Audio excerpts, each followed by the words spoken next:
കൊടും തണുപ്പിൽ ഉത്തരേന്ത്യ. ശൈത്യകാലം അതിതീവ്രമാകുന്നതാണ് കാണുന്നത്. കാലാവസ്ഥയിൽ വലിയ മാറ്റമുണ്ടായിരിക്കുന്നു. കനത്ത മൂടൽമഞ്ഞാണ് ഡൽഹിയിലും അയൽ സംസ്ഥാനങ്ങളിലും അനുഭവപ്പെടുന്നത്.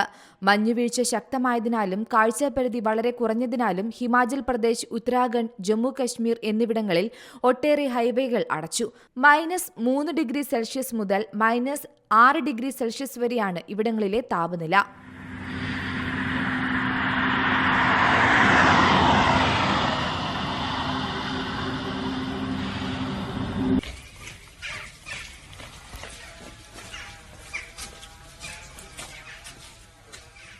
ഡൽഹി, രാജസ്ഥാൻ, ഹരിയാന, ഉത്തർപ്രദേശ് എന്നീ സംസ്ഥാനങ്ങളിലും തണുപ്പ് അതികഠിനമായി തുടരുകയാണ്.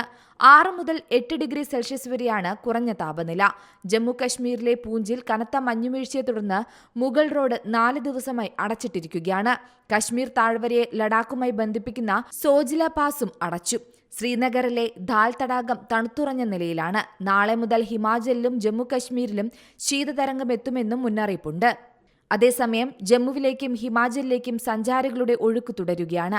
കുടുങ്ങിക്കിടന്ന ആയിരക്കണക്കിന് സഞ്ചാരികളെ പലയിടങ്ങളിൽ നിന്നായി പോലീസും സുരക്ഷാസേനയും രക്ഷപ്പെടുത്തുന്നുമുണ്ട്. National desk, Zee Malayalam News. പുതിയ വാർത്തകളും വിശേഷങ്ങളും ഇനി വിരൽ തുമ്പിൽ.